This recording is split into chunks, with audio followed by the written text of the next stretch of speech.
Abacuque 1:5.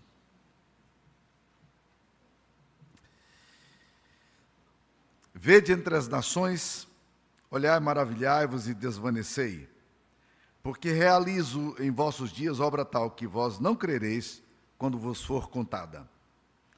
Pois eis que suscito os caldeus, nação amarga e impetuosa, que marcham pela largura da terra, para apoderar-se de moradas que não são suas. Eles são pavorosos e terríveis, e criam eles mesmos o seu direito e a sua dignidade. Os seus cavalos são mais ligeiros que os leopardos, mais ferozes do que os lobos ao anoitecer, são os seus cavaleiros que se espalham por toda parte. Sim, os seus cavaleiros chegam de longe, voam como a águia que se precipita a devorar. Eles todos vêm para fazer violência, o seu rosto suspira por seguir avante. Eles reúnem os cativos como areia. Eles escarnecem dos reis, os príncipes são objeto do seu riso, riem-se de todas as fortalezas, porque amontoando terra eles as tomam. Então passam, como passa o vento, e seguem, fazem-se culpados estes, cujo poder é o seu Deus. Não és tu desde a eternidade, ó Senhor meu Deus, ó meu santo, não morreremos. Ó Senhor, para executar juízo puseste aquele povo, tu, ó rocha, o fundaste para servir de disciplina. Tu és tão puro de olhos que não podes ver o mal, e a opressão não podes contemplar. Por que, pois, toleras os que procedem perfidamente e te calas, quando o perverso devora aquele que é mais justo do que ele? Por que fazes os homens como os peixes do mar, como os répteis que não têm quem os governe? A todos levanta o inimigo com um anzol, pesca-os de arrastão e os ajunta na sua rede varredora. Por isso, ele se alegra e se regozija. Por isso, oferece sacrifício à sua rede, queima incenso à sua varredora, porque por elas enriqueceu a sua porção e tem gordura a sua comida. Acaso continuará, por isso, esvaziando a sua rede e matando sem piedade os povos? Abacuque é um texto de crise também. É interessante porque esse homem é um homem de Deus. Está vivendo alguns dilemas que são os dilemas mais palpitantes do nosso coração. Ele está levantando algumas questões relacionadas ao que Martin Lloyd-Jones chama de problema da história. Como você encontra sentido na história? Nos eventos que acontecem? Nas coisas que estão surgindo e se manifestando? Como é que você responde do ponto de vista teológico os grandes desafios que você tem para explicar coisas como a guerra, a dor, o sofrimento, a morte? Eu era um pastor ainda nos Estados Unidos, quando um rapaz da igreja me disse: você sabe quem está vindo aí essa semana? O Dr. Billy Graham. Eu tinha muita vontade de conhecer o Dr. Billy Graham. Era um sonho, um grande evangelista, o maior evangelista do século XX. Ele vinha para falar para 700 pessoas num evento da Harvard, que era uma igreja próxima, a universidade, nossa igreja ficava próximo da Harvard. E eu queria participar desse evento, mas eu não fui convidado para participar desse evento. Esse evento era um evento para uma elite política, e ele vinha para falar para os políticos, e quem apresentou o Dr. Billy Graham foi o senador do estado de Massachusetts. E eu conversei com esse rapaz que trabalhava na Harvard, e eu disse: rapaz, você tem como participar lá, não? Ele disse: eu vou conversar com o meu chefe lá do departamento, ver se a gente consegue alguma coisa, né? E ele era um cara muito importante lá, ele tinha uma função muito importante na Harvard. Ele era janitor, zelador. Ele era zelador, ele não tinha nenhuma possibilidade de entrar naquele lugar ali, e eu também, pastorzinho perrapado, nunca iria estar ali naquele lugar, né? Mas ele conseguiu, o chefe dele liberou para a gente poder entrar, e nós entramos ali a convite do chefe dele para participar. E eu falei: o que o Dr. Billy Graham vai falar aqui para esse pessoal todo, né? E ele fez o que ele sempre faz, abria a Bíblia com simplicidade e falava do amor de Deus, da salvação em Cristo Jesus. Era o que ele pregava. Mas eu nunca me esqueço da mensagem dele, porque ele falou que existem 3 coisas que a humanidade não consegue resolver nunca. É o problema do mal, o problema da morte e o problema do sofrimento. Ele diz: essas coisas você não explica. Você não explica por que uma pessoa adoece. Do nada, crianças são vitimadas por doenças pesadas. Você não explica a questão da morte em si, e você não explica a questão do mal. Como é que esse negócio funciona? O que leva pessoas a pegarem as armas e saírem num kibutz nessa semana e cortarem cabeças de crianças recém-nascidas. Como é que funciona essa coisa na cabeça, no coração do homem? Então, meus queridos, nós somos chocados com essas questões do mal. E nós nos assustamos com tudo isso aí. E é exatamente o que está acontecendo com o profeta Abacuque. Ele está vendo as notícias chegando perto dele. E as notícias são o seguinte: os caldeus estão vindo para invadir a nação dele. Ele é um profeta, ele tem diálogo com Deus. Ele é um homem a quem Deus comunica verdades. E ele acha que ele tem alguma possibilidade de ir ali, com certa influência política, chegar até Deus e explicar a situação para Deus e dizer: vamos resolver essa questão aqui. Só que o livro de Abacuque começa não com uma declaração triunfalista, mas começa com uma oração de desespero. Ele diz aqui no capítulo 1, versículo 2: até quando, Senhor, clamarei eu e tu não me escutarás? Até quando gritar-te-ei violência e não salvarás? O texto começa com uma crise. Você espera que o profeta vai trazer uma mensagem retumbante, triunfante? Não. Ele começa bravo com Deus. Ele começa brigando com Deus. Ele diz: Deus, até onde esse negócio vai? O Senhor é um Deus tão puro de olhos que não podes ver o mal, capítulo 1, versículo 13. Por que o Senhor tolera os que procedem perfidamente e te calas quando os ímpios prosperam? Essa é a questão que bate na nossa alma. Isso é uma questão histórica. Isso aconteceu com Asaf no Salmo 73, aconteceu com Jeremias capítulo 15, acontece com Abacuque aqui, acontece com Jó. Vocês acham que Jó era um cara muito calminho, muito tranquilo? Gente, Jó tem diálogos pesadíssimos com Deus. Jó ele faz perguntas e vai perguntando por quê, várias vezes. Cerca de 9 vezes pergunta: Deus, por quê? Explica esse negócio filosoficamente. E sabe quantas vezes Deus responde a Jó? Nenhuma. Deus simplesmente fala assim: Jó, quem estava lá quando foi criado o universo? Por acaso, Jó, você viu quando eu criei as estrelas, o sistema solar? Jó, olha para mim, presta atenção, Jó. É interessante que nós queremos respostas filosóficas, e essas respostas filosóficas, elas não acontecem. Então, quando nós nos deparamos com o mal, com a dor, com o sofrimento, e esse negócio bate na gente de forma violenta, nós entramos numa crise filosófica, que antes de tudo ela é teológica. Por quê? Porque se Deus rege o universo, se Deus é bom, por que as coisas acontecem de forma ruim? É a velha formulação que se faz, filosófica, né? Se Deus é bom, Ele não é todo-poderoso; se Ele é todo-poderoso, Ele não é bom. Muitos filósofos ateus têm levantado essa proposição há muito tempo, né? Porque parece que o universo não é governado por nada, parece que as coisas acontecem assim, de forma. E o Abacuque tem crise. Até quando, Senhor? Como assim? Por que o Senhor mostra essas coisas e o Senhor não faz nada? Aí, capítulo 1, versículo 5, Deus responde, finalmente. Já não era tempo, né? Ele está gritando há bastante tempo. Até quando, Senhor? Vou gritar e não me respondes? E no capítulo 1, versículo 5, Deus responde a Abacuque. O problema é que a resposta que Deus dá a Abacuque não é a resposta que Abacuque queria. Deus demora para responder. Quando Deus responde outra coisa diferente daquilo que o profeta queria. O que Deus diz? O capítulo 1, versículo 5. Vede entre as nações, olhai, maravilhai-vos e desvanecei. Por quê? Porque realize em vossos dias obra tal que vós não crereis quando vos for contado. Então, provavelmente, o profeta nessa hora deve ter levantado os pés assim e diz: e agora Deus vai resolver essa parada. E Deus então diz: eu vou fazer alguma coisa que vocês não vão crer. Qual foi a resposta que Deus dá no versículo 6? Eis que suscito os caldeus, nação piedosa, nação dura, nação terrível. Eu estou levantando esse povo. Deus demora para responder, e quando responde de forma diferente daquilo que você pede. Como é que você resolve essas questões aparentemente insolúveis na alma quando você está pedindo a Deus alguma coisa e parece que Deus responde de forma completamente diferente daquilo que você responde? A Bíblia não é um livro romântico. A Bíblia é um livro realista. Jesus nunca enganou seus seguidores. No mundo vocês vão passar por tribulação, mas tem de bom ânimo, eu venci o mundo. O mundo, muitas vezes, as questões que nós temos na mente, muitas vezes, elas batem muito forte no nosso coração. Que respostas a gente vai fazer? Como vai responder essa questão? O próprio livro de Abacuque, ele vai caminhar nessa direção de uma forma maravilhosa.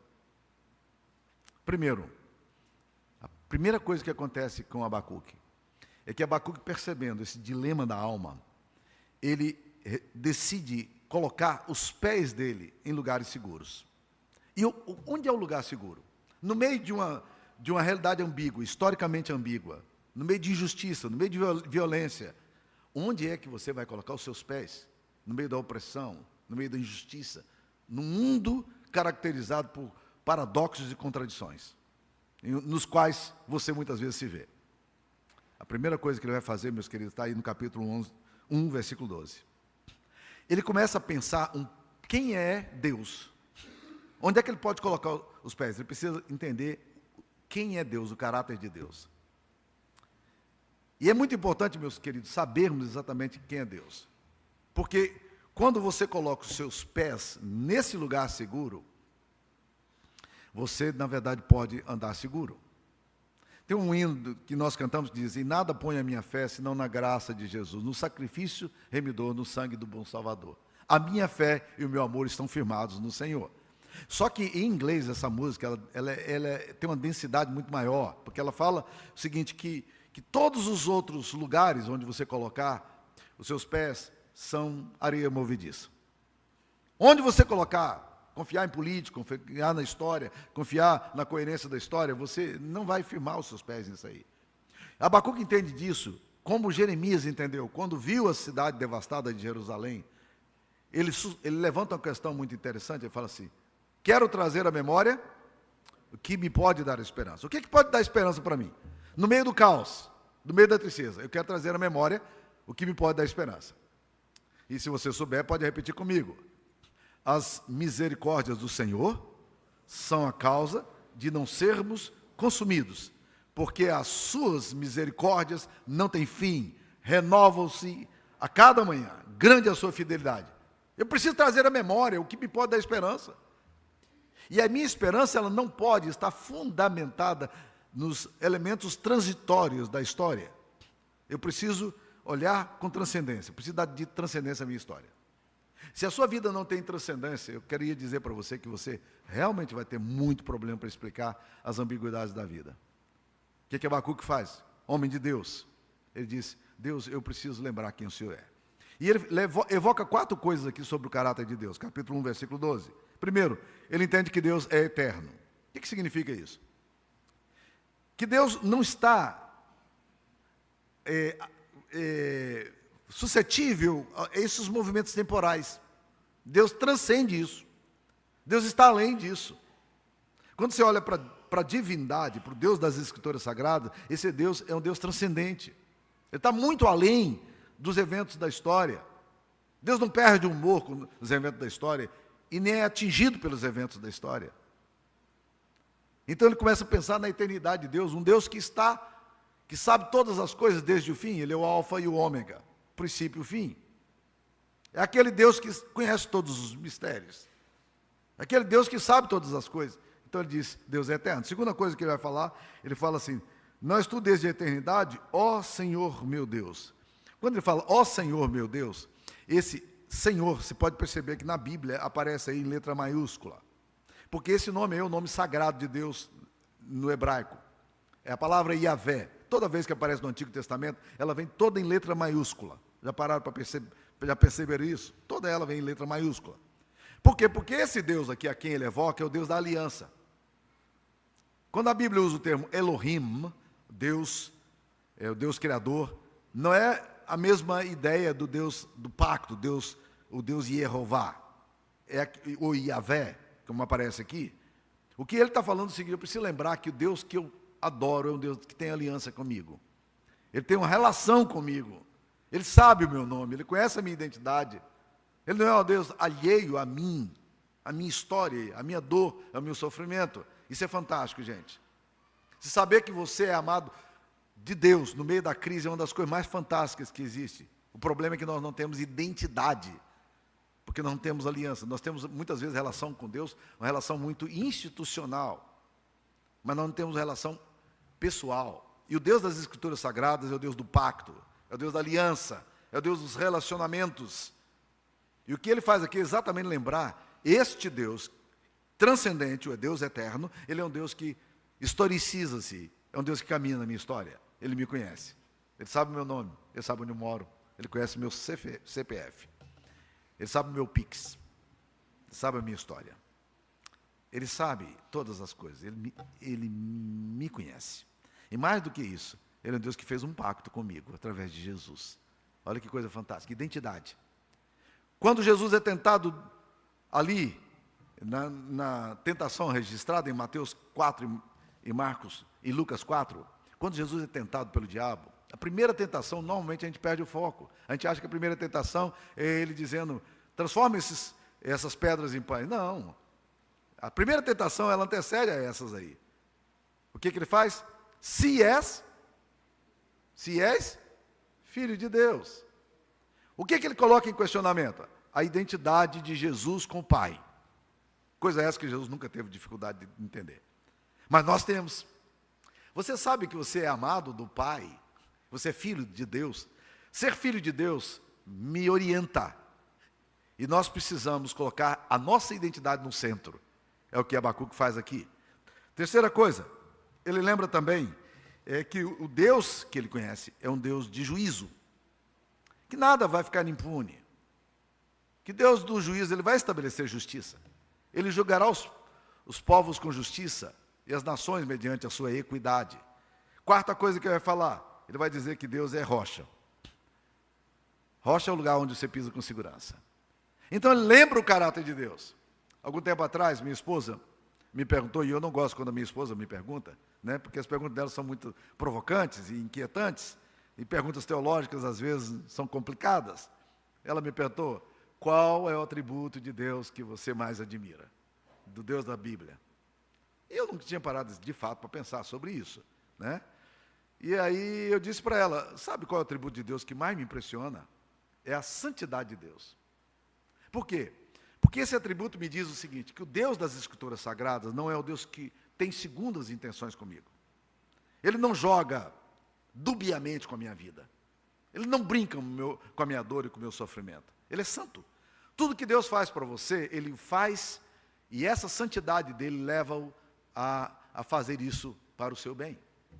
Eu não preciso ter suspeitas em relação ao caráter de Deus. Aí eu perguntei para ela, era a hora da revanche, né?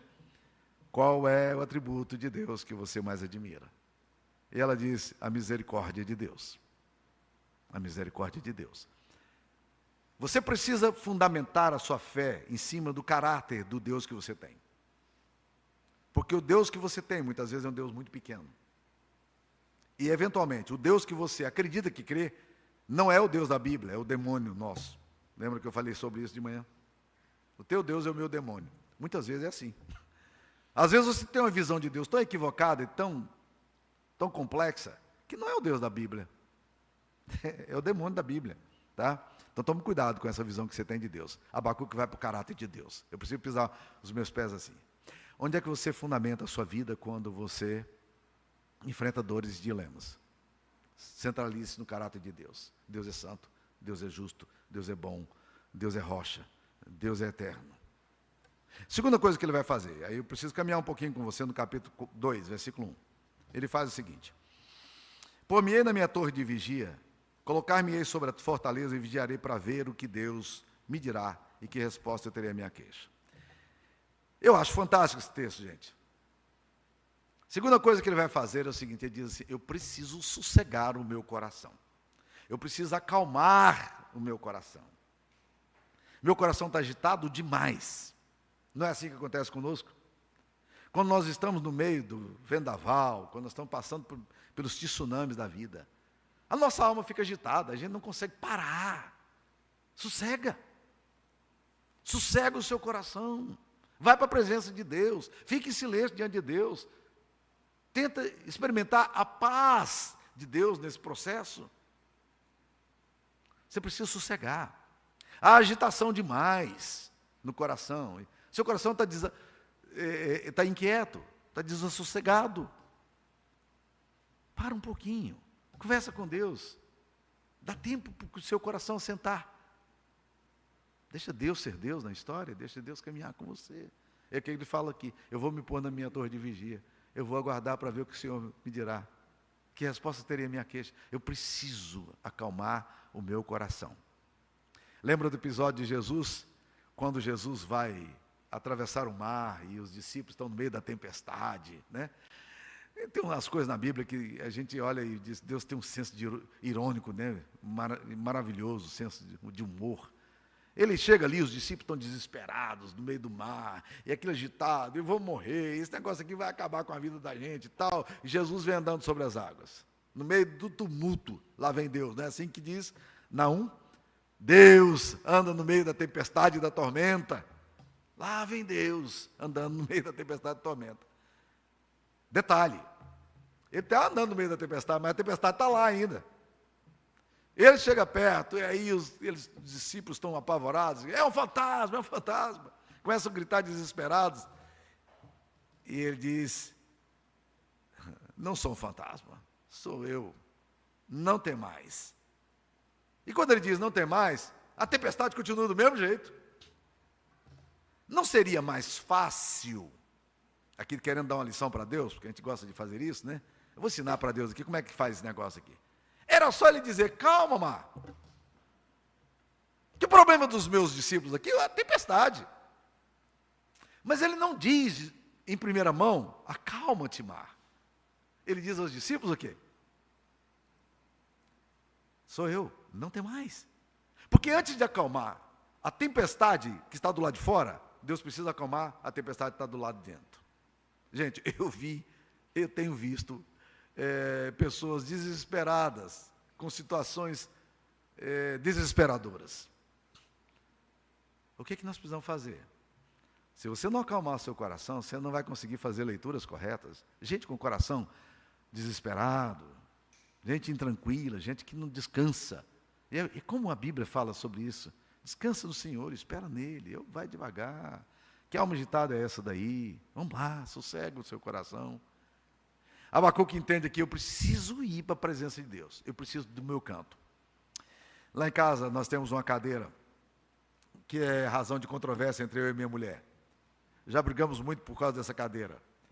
Porque essa cadeira eu tinha nos Estados Unidos, e quando eu estava vindo dos Estados Unidos para cá, trazendo a mudança, minha mulher disse, não vai levar essa cadeira velha, né? E quando nós trouxemos para cá, ela pegou a minha cadeira, e a cadeira minha é a cadeira de oração dela, né? E aí a gente tem brigas homéricas sobre isso, estou brincando, viu, gente, né? Esse lugarzinho é um lugar de descanso da gente. A gente vai para lá, no meio do desassossego. Às vezes não temos o que dizer a Deus. Nós só precisamos ficar na presença de Deus.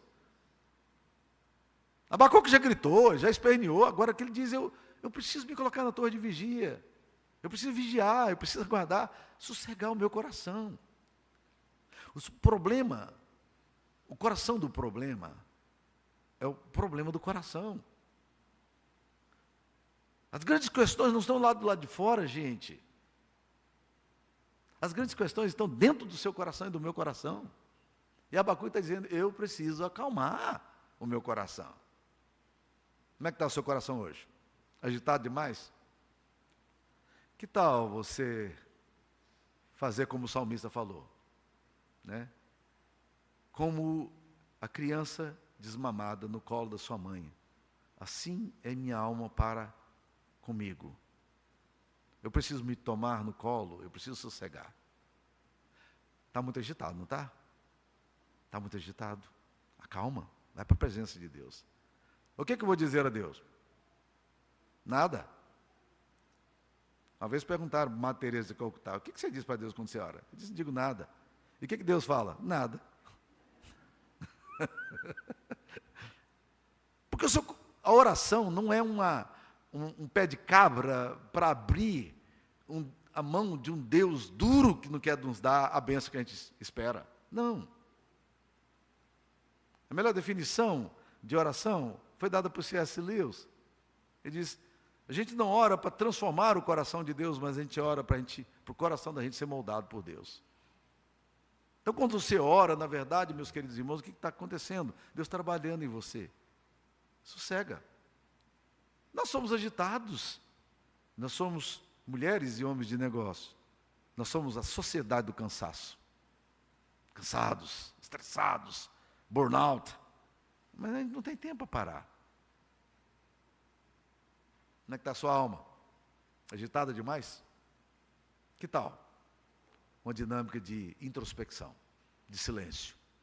É isso que o profeta está fazendo. A crise está acontecendo, os problemas estão acontecendo. E sabe de uma coisa?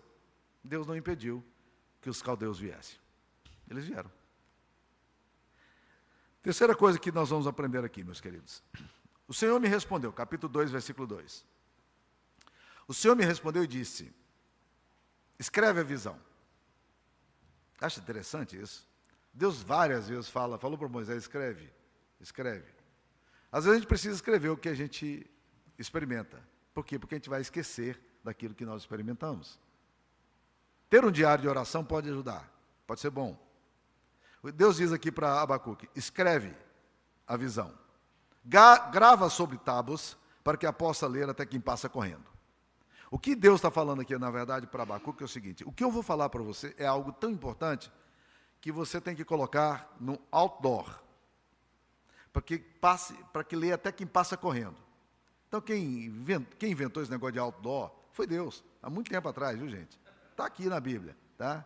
Então, as pessoas aí na área de propaganda simplesmente imitaram o que Deus fizeram e imitaram muito bem, diga-se de passagem, né? Mas o ponto aqui, meus queridos, é que Deus está querendo dizer algo que não pode ser esquecido. Ele diz: escreve o que eu estou te falando. Grava em tábuas para que possa ler até quem passa correndo. Porque o que eu vou te dizer é a coisa mais importante da sua vida. Abacuque, escreve aí, Abacuque. Aí ele faz no versículo 3 a afirmação: porque a visão ainda está para cumprir-se no tempo determinado, mas se apressa para o fim e não falhará. Se tardar, espera, porque certamente virá, não tardará. Eu não entendo muito bem esse texto, não. Porque o texto está dizendo assim, vai acontecer, vai se cumprir no tempo determinado. Se apressa para o fim. Se tardar, espera, porque certamente não tardará. Aí você olha para Deus e fala: ok, vai tardar ou não vai?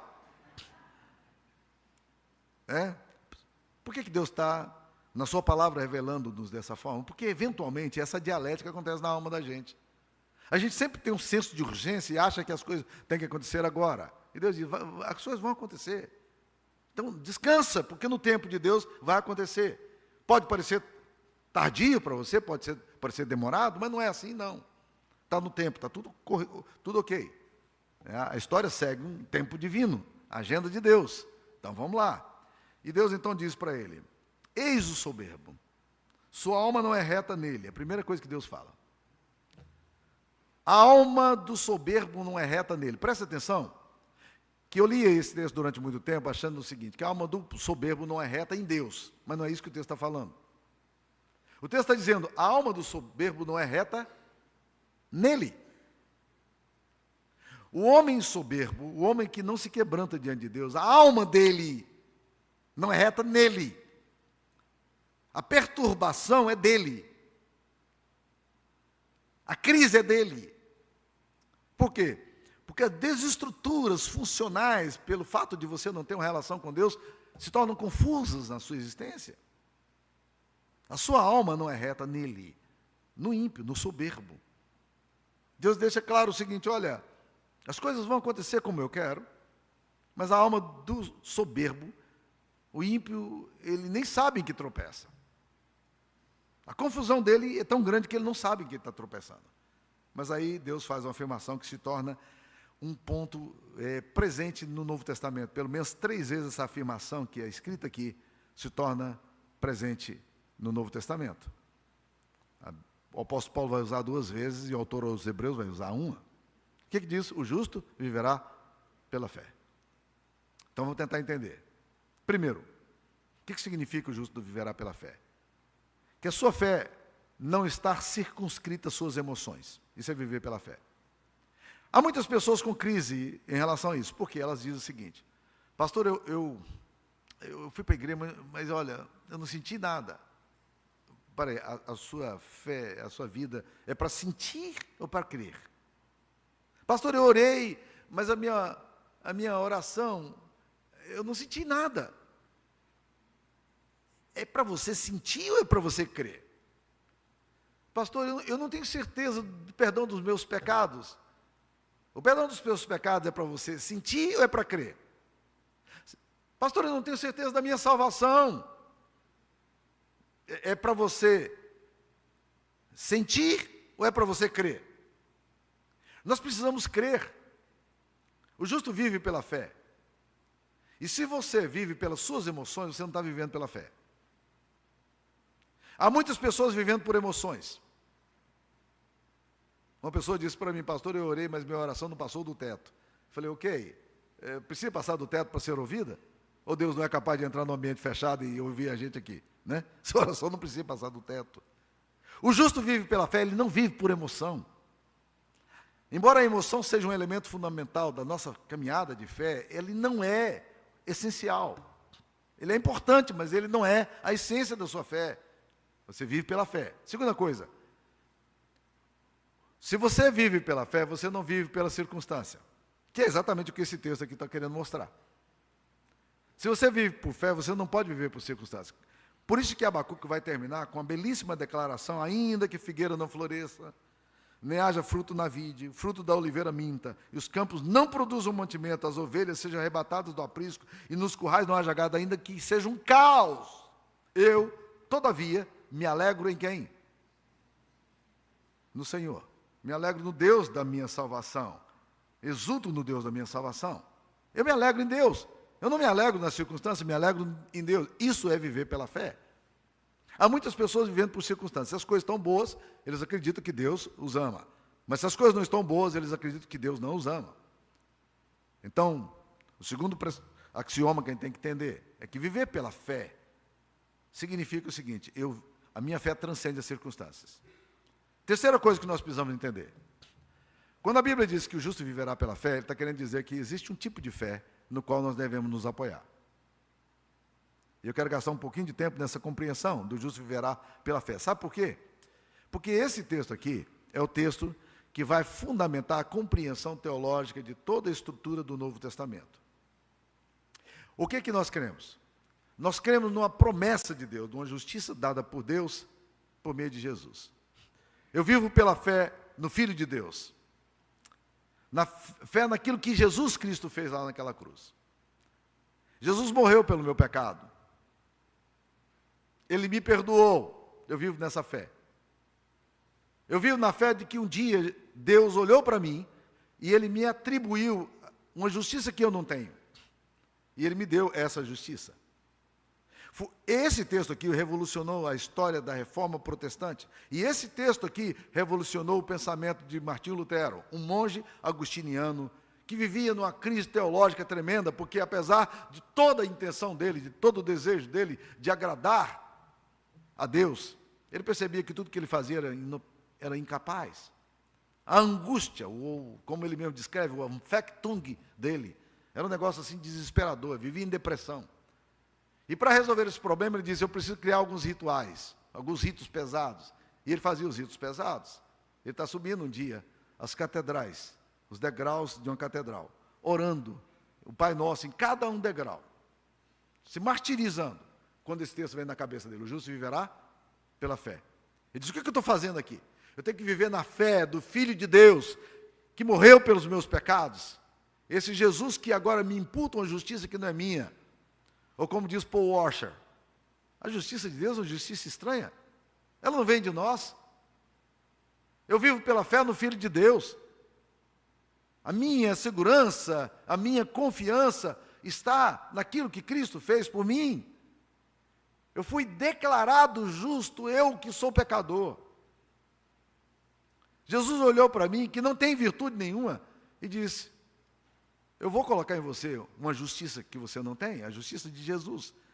Aquilo que Jesus Cristo conquistou lá na cruz, é exatamente aquilo que Deus me deu, e eu vivo nessa fé. Tudo que Jesus Cristo ganhou naquela cruz, os méritos dele, o sacrifício que ele fez por mim, tudo é meu. Eu estava lá, eu fui crucificado com ele, eu morri com Jesus na cruz, eu creio nisso. Eu vivo pela fé. Uma vez chegaram para Jesus, em João 6, versículo 30, 29 e 30, perguntaram a Jesus, o que faremos para realizar as obras de Deus?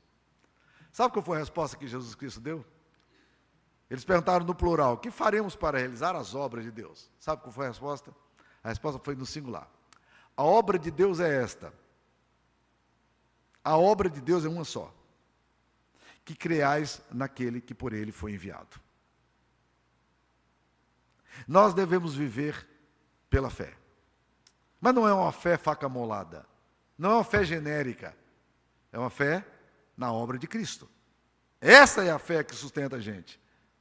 É a compreensão de que um dia Deus enviou o seu Filho amado para morrer pelos nossos pecados. E Ele me purificou de toda maldade e injustiça. E Ele me vê santo e puro aos olhos dEle. Existe uma perguntinha do evangelismo explosivo que a gente faz muito. Se você morresse hoje, chegasse ao céu, e Deus lhe perguntasse: por que eu devo deixar você entrar no meu céu? O que você responderia? Vou repetir. Se você morresse hoje, chegasse no céu, e Deus lhe perguntasse: por que eu devo deixar você entrar no meu céu? O que você diria? Bem, a resposta de muitos poderia ser: eu fui uma boa pessoa, eu tentei fazer o bem, eu não matei, eu não roubei, eu vivi uma vida correta, honesta. Essa senha é errada. Essa senha é errada. Por quê? Porque você está colocando a confiança em você e não na obra que Deus fez em Jesus. Quando eu chegar lá no céu, Deus não vai me perguntar: por que eu devo deixar você entrar no meu céu? Porque Deus me vê por meio de Cristo. Ele é a minha justiça. E eu vivo pela fé no Filho de Deus. Onde é que está a base da sua fé? Você está colocando a sua fé na sua justiça própria?